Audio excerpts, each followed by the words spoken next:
দেশের সর্বনিম্ন তাপমাত্রা রেকর্ড করা হয়েছে কিশোরগঞ্জের নিকলী উপজেলায়।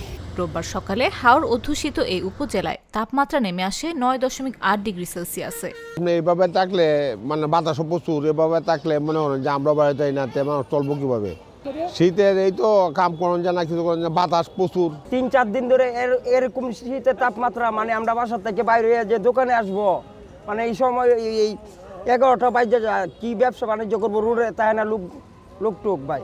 আমরা তো শ্রমিক মানুষ, যাই আমরা রাস্তাঘাটে যদি না বাইরে কাজ করে কিভাবে খাবো? শীত তো বেশি বুঝছেন, আমরা তো কাজ কাম করে কেমন লাগবে, বাড়তে বাইরে পারি না শীতের আবহাওয়াতে।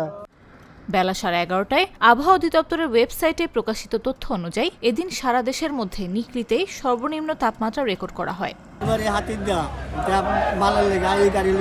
অনেক ঠান্ডা, শীতে একসাথে অনেক ঠান্ডা লাগে, আর না কি করবো বাড়িতে বেশি শীত করে, ঠান্ডা মাঝে বাইরে তারি না, কষ্ট হয়।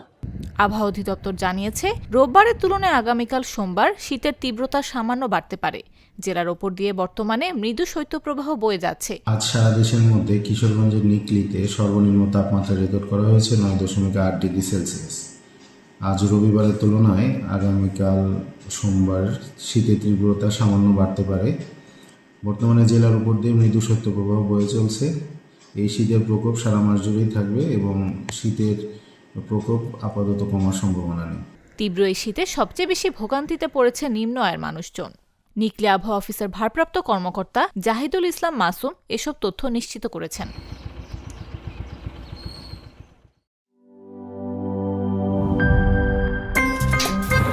আমার একটা স্মার্ট সিদ্ধান্তে 25% গ্যাসের খরচ কমেছে। ভাবছেন কিভাবে?